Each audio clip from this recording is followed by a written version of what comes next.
Hello dear student, welcome back to my YouTube channel. Today's video I will talking about 9th chapter of class 7th Nutrition in Living Organism part 1. In this video we will learn about nutrition in plants. So let's begin. You might have heard that before sowing a crop the soil is tested and a proper manuring is done in order to obtain a high yield. What is the reason behind this? आपने सुना होगा कि फसल बोने से पहले मिट्टी का परीक्षण किया जाता है और उच्च उपज प्राप्त करने के लिए उचित खाद तैयार की जाती है। इसके पीछे का कारण क्या है?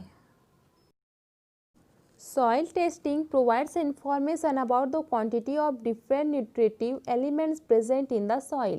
Any deficiency of nutritive elements is made up by manuring the soil. All living beings need nutritive elements to carry out various metabolic activities and for body growth. They obtain this from their food. मिट्टी परीक्षण से मिट्टी में मौजूद विभिन्न पोषक तत्वों की मात्रा के बारे में जानकारी मिलती है। पौष्टिक तत्वों की कोई भी कमी मिट्टी का प्रबंधन करके बनाई जाती है। सभी जीवित प्राणियों को विभिन्न उपापचय गतिविधियों को करने और शरीर के विकास के लिए पोषक तत्वों की आवश्यकता होती है। वे इन्हें अपने भोजन से प्राप्त करते हैं। Nutrition in plants. All green plants make their own food in the presence of sunlight using carbon dioxide and water. Such plants are called autotrophs. सभी हरे पौधे कार्बन डाइऑक्साइड और पानी का उपयोग करके सूर्य के प्रकाश की उपस्थिति में अपना भोजन बनाते हैं। ऐसे पौधों को ऑटोट्रॉप्स कहा जाता है। Let us understand this through an activity. Keep some hydrilla twigs in a beaker filled with water. Keep an inverted funnel in the beaker in such a way that the plant is completely covered by it. Now, place an inverted test tube filled with water over the pipe of the funnel. Keep the complete setup in sunlight for half an hour. You will see bubbles of oxygen formed during the process of photosynthesis coming out of the plant and entering the test tube. The level of water in the test tube falls as more and more oxygen enters it.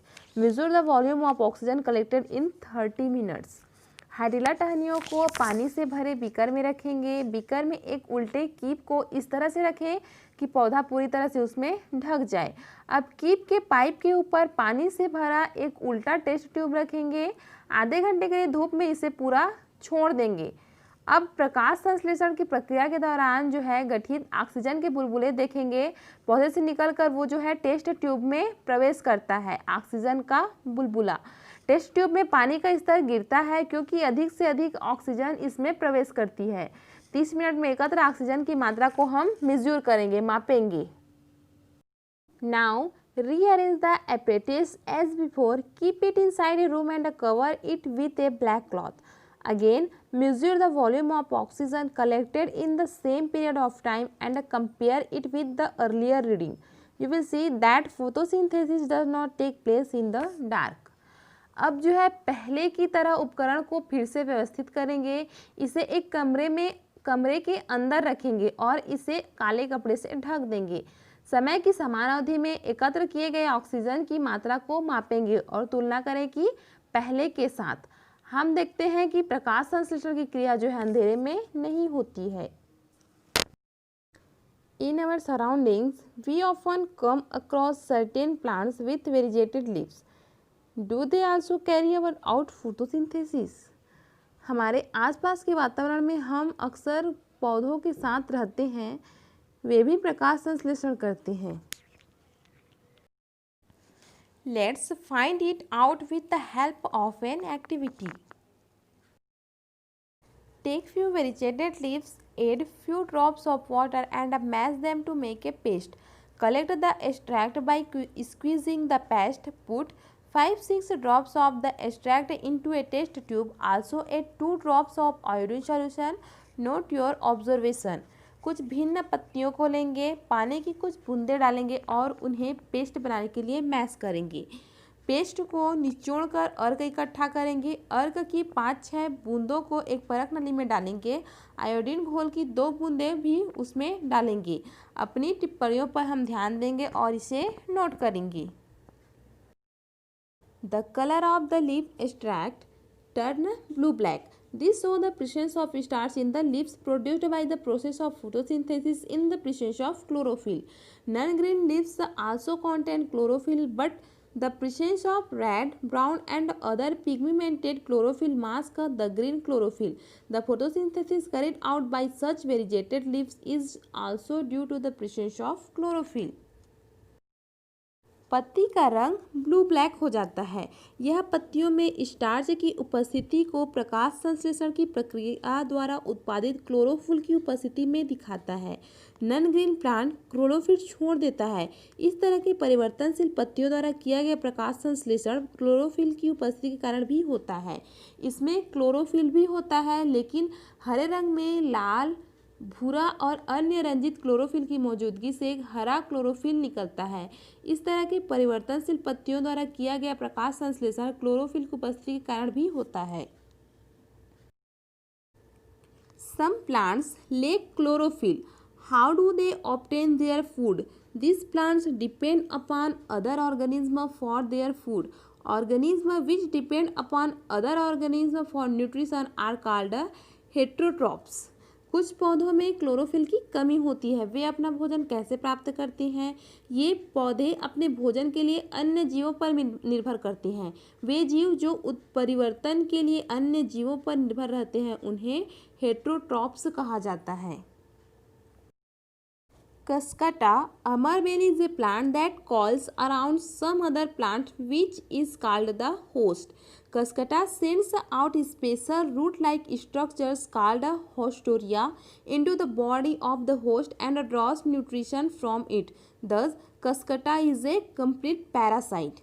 Cuscuta it means अमरबेल एक पौधा है जो किसी अन्य पौधों के चारों ओर कुंडली मारता है, जिसे होस्ट कहा जाता है। कसकटा होस्ट के शरीर में हस्टोरिया नामक विशेष जड़ जैसी संरचना भेजता है और इससे पोषण प्राप्त करता है। इस प्रकार जो है कसकटा एक पूर्ण परजीवी है। Many green plants such as bhangra and banda make their own food by photosynthesis but depend upon the host plant for water and mineral salt. Such plants are called partial parasites. कई हरे पौधे जैसे कि भांगड़ा और बांदा प्रकाश संश्लेषण द्वारा अपना भोजन बनाते हैं, लेकिन पानी और खनिज लवणों के लिए होस्ट पर निर्भर करते हैं। ऐसे पौधों को आंशिक परजीवी कहा जाता है। You might have seen that black spots appear on the bread pieces, pickle, jelly when these are kept in moist places. These black spots are plants called fungi. After a while, the eatables start decaying. This process of decay occurs due to microorganisms. The microorganisms and fungi obtain their food from dead and decaying materials. Hence, they are called saprophytes.